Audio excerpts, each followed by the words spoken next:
خوش اومدیم به چنل خودتون. امروز قراره که با هم دیگه آموزش پیدا کردن 3 تا سکه مخفی یا همون استر اکس رو در تاریخ شنبه 23 شهریور ماه بریم. فقط قبل از اون مثل همیشه لایک و کامنت فراموش نشه و اگه بازدید کننده جدید هستی حتما سابسکرایب بکن. سکه اول تو بخش تورنمنت ها یا همون بخش رنگ ها هستش. این قسمت رو کلیک میکنین تا وارد بخش رنگ ها بشید. بعد این قسمت رو میزنید تا وارد اولین رنگ بشین یا تا آخر میایین پایین. میزنید تا اولین رنگ یعنی نیوکامر تورنمنت بیاد. اینجا که رسیدید تا آخر میایین پایین. کنار نفر 100 یه دونه سکه هستش. روش کلیک میکنید و سکه اول دریافت میشه.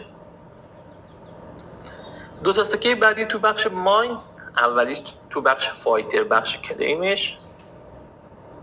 از بالا کارت نهم 1 2 3 4 5 6 7 8 و 9 افتر ورک اویت دقیقا رو همین کارت میزنید تا کارت باز بشه.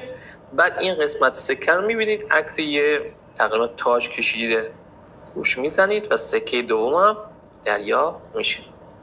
سکه سوم ما بازم تو همین بخش فایتر ولی تو بخش ونتورش این بخش که اومدین تا آخر میایین پایین. از آخر کارت دوم هاستینگ برندد فیتنس ایونت روی این کارت میزنید و یه سکه مخفی کنار قائم شده.